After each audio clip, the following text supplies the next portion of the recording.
Kita tidak tahu apa urusan manusia sama Allah. Masing-masing punya rahasia sama Allah. Punya sesuatu kebaikan sama Allah yang barangkali tidak ada manusia pun yang tahu. Surga, ampunan dosa, masalah dosa. Semua kita punya dosa, semua kita punya aib. Ya. Tapi Allah menutupi aib kita. Innalillahi wa inna ilaihi roji'un. Ulama Syekh Ali Jaber meninggal dunia. Beliau wafat pada 14 Januari 2020 pukul 8.30 waktu Indonesia bagian Barat. Hal ini pertama kali diunggah Ustadz Yusuf Mansur di Instagram pribadinya. Ucapan duka pun mengalir deras di media sosial mengenang sosok sang ulama, mengungkap bagaimana sosok Syekh Ali Jaber semasa hidup. Banyak dari mereka menilai Syekh Ali Jaber sosok yang bijak dalam berdakwah dan membawa kedamaian bagi umat. Saya nasihatkan mulai hari ini, jangan kasih Al-Quran sisa waktumu. Dalam istilah, kalau ada sisa waktu, insya Allah saya baca Quran. Meninggalnya Syekh Ali Jaber pun menjadi duka mendalam bagi masyarakat Indonesia, khususnya umat Islam tanah air. Nama Ali Jaber mulai dikenal sebagai pendakwah sekaligus ahli tilawah Al-Quran saat menjadi salah satu juri di acara Hafiz Indonesia yang disiarkan salah satu stasiun televisi swasta beberapa tahun lalu. Dari beliau kita banyak belajar kebaikan. Terima kasih Syekh Ali Jaber, segala ilmu dan kebaikanmu akan selalu menjadi kenangan kami selamanya.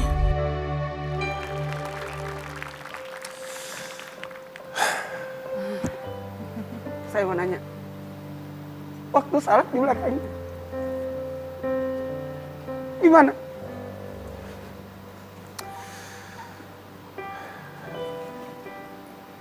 Aduh. Saya cerita dulu kali ya Ustadz Maulana. Jadi saya tuh belum pernah ketemu sama Syekh Ali Jaber sebelumnya. Terus tadi tuh saya sedih banget, tadi pagi tuh saya sedih banget. Saya tuh harusnya naik satu video lah buat di YouTube lah. Terus tiba-tiba saya dengar kabar itu, terus videonya saya take down. Terus saya buat satu video tentang Syekh Ali Jaber. Saya bilang di video saya, terserah lah orang mau bilang saya nge-review kayak mau bilang apa, tapi emang saya pengen ngomong sesuatu gitu. Yang luar biasa tuh gini Ustadz, beliau itu, ini mungkin nggak banyak orang yang tahu, beliau itu kan banyak orang ngomong, wah kok si Ali Jaber itu mau datang ke podcast saya sehari setelah beliau ditusuk. Itu kan jadi pertanyaan orang. Itu juga jadi pertanyaan saya gitu.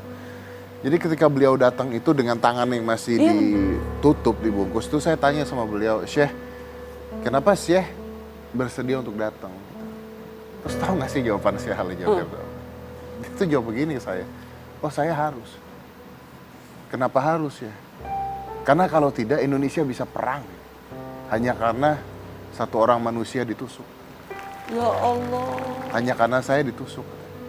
Jadi saya harus secepat mungkin, segera mungkin memberitakan ke orang-orang, kalau saya ditusuk nggak apa-apa. Itu kalimatnya? Itu kalimatnya. Itu urusan saya dengan Allah, saya ditusuk, itu sudah nasib saya. Jangan sampai Indonesia pecah, jangan sampai Indonesia perang, hanya gara-gara satu orang manusia biasa ditusuk sama orang lain. Dan saya nulis di Instagram saya gitu, saya bilang, kalian sadar nggak, setelah saya ceritain ya, kalian sadar nggak bahwa beliau ini pahlawan loh. Karena saya tahu sekali ketika terjadinya penusukan beliau itu dihampiri oleh banyak orang yang minta beliau untuk tanda tangan sesuatu lah, minta untuk pergerakan membela ulama lah, minta untuk demonstrasi besar-besaran, dan itu beliau tolak semuanya, tidak mau. Beliau hanya mau dijalankan secara hukum, ikuti hukum. Kalau secara hukum bilang A, saya ikut A. Kalau secara hukum bilang B, saya ikut B. Orang saya kok yang nolongin orang itu ketika dipukulin. Allah. Jadi ketika saya tahu beliau meninggal gitu, yang ada di pikiran saya cuma satu gitu. Kenapa orang sebaik ini diambilnya secepat itu? Kan ada dua nasihat. Nasihat yang berbicara adalah Al-Quran, nasihat yang kedua adalah kematian. Jadi sebenarnya kita belajar ya, bahwa ini adalah pembelajaran buat kita, nih orang baik. Kita cinta sama beliau, tapi Allah lebih cinta. Saya tuh salah satu orang yang spesial karena saya punya kesempatan dan waktu untuk ngobrol sama beliau. Saya bisa sholat berjemaah dengan beliau, saya bisa cerita sama beliau, gitu. Dan nggak ada lagi.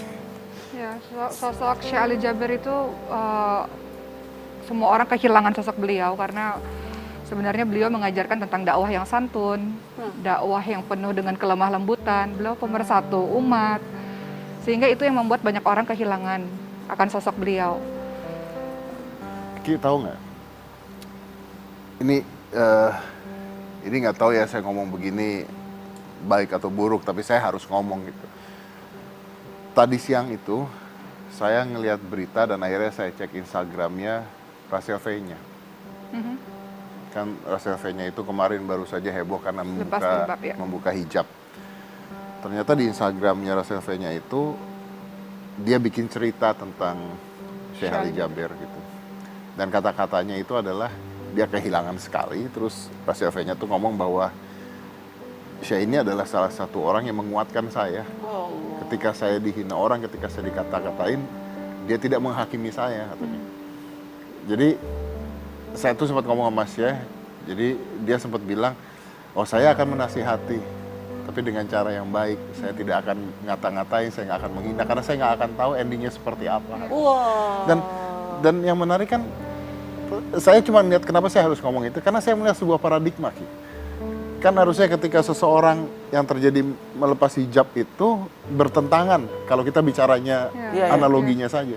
Tapi ini orang tiba-tiba bisa mengatakan dia adalah sosok yang menguatkan saya ketika saya dihina sama orang lain, ketika saya di... Ini luar biasa loh. Betul. Dakwah Islam kan memang begitu yang diajarkan oleh Rasulullah SAW. Kita lihat bagaimana Rasulullah menyentuh hati seseorang. Dengan pendekatan dakwah beliau membuat hati orang-orang tersentuh, dan dengan sendirinya, tentu saja doanya beliau, dengan sendirinya orang-orang kembali kepada jalan Allah Subhanahu wa taala tanpa paksaan loh, tanpa judging, tanpa menghakimi. Paksaan, tanpa judging. Iya.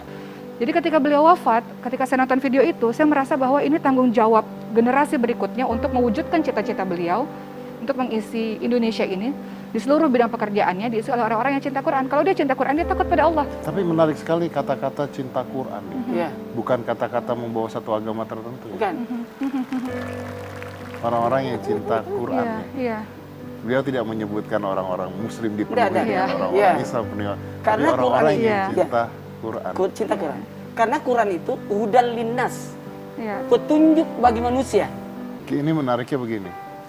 Pada saat saya taruh video tersebut di YouTube, itu bukan hanya 1, 2, tapi puluhan bahkan ratusan yang menulis seperti ini. Saya non-Muslim. Masya Allah. Tapi saya kehilangan Syekh Ali Jaber. Masya Allah. Masya Allah. Itu kan artinya beliau ini adalah sosok yang dicintai. Makanya ketika ada seorang Ansor yang tanya, wahai Rasulullah, orang yang paling baik itu yang seperti apa sih? Rasul bilang orang yang paling baik adalah orang yang paling baik akhlaknya. Jadi Rasul menekankan dengan akhlak. Itu juga yang beliau ngomong sama saya pada saat itu. Iya, beliau ngomong bahwa pada akhirnya akhlak kita yang akan dinilai. Masya Allah. Dan Islam Quran itu menuju ke sana, menuju ke akhlaknya. Jadi jangan menilai orang dari perbedaannya, tapi kita lihat akhlaknya. Betul. Pada akhirnya. Tahu nggak, Mas Teddy? Yang membuat saya kagum banget sama beliau, pernah kejadian di bandara, saya duduk, beliau duduk di tempat yang luar biasa kan dengan penggemar aku kan, tiba-tiba beliau datangi saya. Hampiri, Masya Allah. Ini saya ustaz kecil, biasa-biasa aja, duduk di bandara itu, beliau tinggalkan ruang tunggu beliau datangi saya, menghampiri terus berkata gini, saya sudah lama mencari ustaz. Masya Allah. Sampai saya minta sama almarhum Uje untuk menemani saya, untuk menemui Ustadz Maulana. Ya Allah, kan bisa hubungi saya datang. Beliau berusaha untuk datang menemui saya. Dan ini buku yang diberikan pada saya. Di sini ada 11 tausiah, 9 tausiah, 1 tanya jawab, dan 1 lagi untuk ibadah haji. Saya kagumnya gini, orang berusaha untuk ke tanah suci, ke rumah Rasul, ke kota Madinah. Tahu, beliau ninggalin kota Madinah, yang kita mau ke sana, yang salatnya kalau kita salat di sana 1000 kali dibanding di tempat lain, keutamaannya beliau tinggalkan tanah kelahirannya, tempat yang suci, berdekatan dengan Nabi, beliau tinggalkan untuk kita ke Indonesia. Dan mungkin dengan kepergian beliau ini juga mungkin akan merubah banyak pikiran orang, bisa lebih positif lagi harusnya. Beliau nggak meninggalkan kita begitu aja, dan meninggalkan kita dengan arti. Saya punya sedikit tayangan yang akan kita putar, kita lihat. Maaf ya Allah. Makanya Islam menajarkan kalau tidak bisa membalas sesuai, tidak berlebih-lebihan, lebih baik diamkan. Lebih baik lagi sabar, lebih baik lagi ikhlaskan, lebih sempurna lagi maafkan.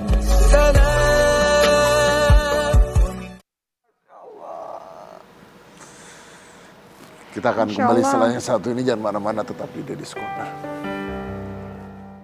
Syekh Halim mengatakan kepada Dedi, Mas Dedi, belajarlah Islam dari Islam itu sendiri. Dedi masih ingat?